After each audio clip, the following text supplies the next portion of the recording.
What you're seeing right now is not me controlling the browser. It is an AI agent controlling my Google Chrome browser, and it is being powered by Gemini AI. So basically, there is a simple way on how you can turn a Chromium-based browsers like Google Chrome, Microsoft Edge, or Brave into agentic browser like this one. And it is being powered by Gemini, and you can even use it completely for free. So you don't have to use some expensive subscription browser like Comet browser, or maybe the Genspark browser, or maybe the upcoming agentic browser from OpenAI. So you can turn a Chromium browser like this one into agentic one completely for free. So let me show you how you can do that. Okay, I guess I'm going to close everything. And I'm going to uninstall the tool so I can show you the whole process from scratch to get this tool to be enabled on your browser. First, let's navigate to chromewebstore.google.com. Basically, we want to get a Chrome extension. And then here you can type Nanobrowser.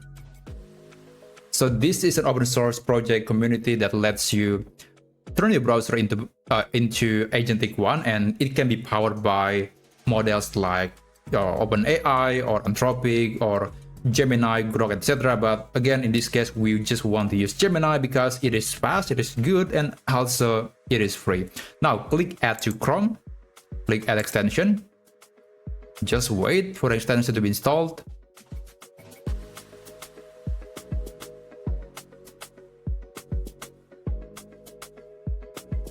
Alright, that's really good. Now, I do recommend to click on this icon and then click pin on Nanobrowser so we can access this browser a lot quicker. And after that, you can open a new tab and then you can click this Nanobrowser icon. There is this welcome message. Just click open settings because we have to configure the API key that would allow the agent to be working. Now click add new provider. There is OpenAI, Anthropic, DeepSeek, Grok, etc. But again, we want to use Gemini. And here we have to get an API key from Gemini, and we have to paste it right here. So to get the API key, you can navigate to aistudio.google.com. This is the URL. And then you can log in with your Google account and then click Get API Key right here. Click Create API Key. And then you can select the project from your Google Cloud account to be attached with the API key. Now, if you're doing this for the first time, there is a good chance that you don't have any project at all. And the easiest way to create a new project is by using Firebase Studio. So navigate to firebase.studio. This is the URL. And then you can click Try Firebase Studio, and of course you have to log in with your Google account. So this is actually a new tool from Google that lets you create an app using a prompt. So just describe the app and then AI will create the app for you. Now, it actually doesn't really matter about the app that you want to create. We just want to create the app because we want to create a project that later could be attached with the API key. Now, you can describe the app that you want to use, the app that you want to create, like you can create an app for to-do list or maybe a calculator app. It's really up to you. And then click prototype with app, and then AI will create the app for you. It will do the coding, but again, it doesn't really matter. We don't really care too much about that because we just want to create a project. Now, after it is done, after it has finished creating the app, you can go back to Google AI Studio on this page again. And then you can select the app that you want to use as the API key. So let's try, I guess, using Bloom Boost. I'm going to be using that. I have no idea why I'm creating that app, but it was a long time ago. Anyway, let's click Create API Key in Existing Project. Okay, so this is your API key. Remember that this should be stored safely and do not share it to anyone. This is a private info, basically. Now, click Copy. And then let's go back to Nanobrowser, and you can paste the code or the API key right here. And I guess for the model, I would like to use Gemini 2.5 Flash because it's just a lot faster than the Pro version, and I think it's enough for me. But feel free to use any model that is available when you're watching this video. After that, click Save. And then let's scroll down on the model selection. We want to select the planner to be Gemini. Navigator also Gemini, and validator is also Gemini. And in case you want to use the speech to text feature, you can select the model as well. Now, when you're done with all of the settings, you can open a new tab.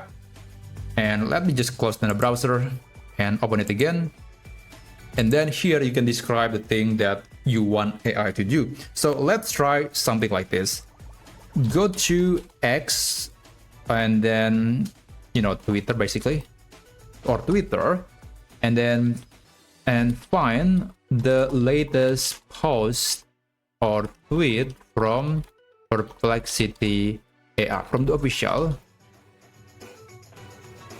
account. And then click send. Okay, it is planning and hopefully it is working.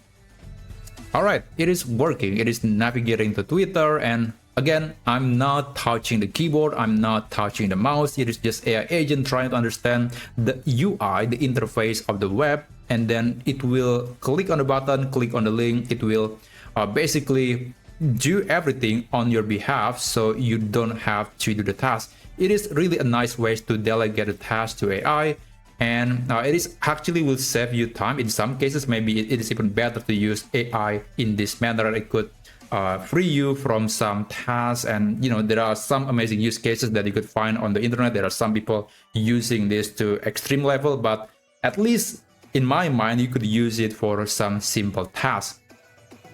Okay, it is searching for Perplexity AI, and I'm hoping that it is clicking on the official Perplexity page.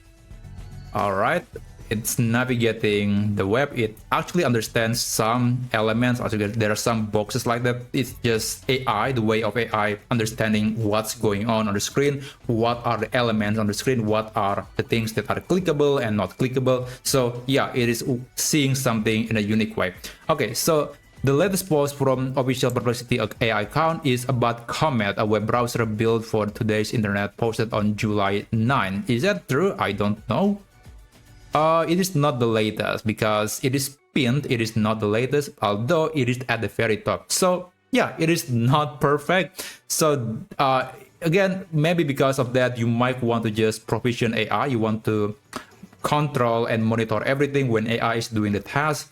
And because things like that could happen, it is not going to be 100% accurate, but for some trivial tasks, you can delegate that to AI, and hopefully it will make your life a lot easier and will make you more productive. So that's basically how you can create or turn your Chromium-based browser into an AI agent browser being powered by Gemini AI, and it was completely free. So thank you so much for watching, and I'll see you on my next video. I wish you a great day ahead.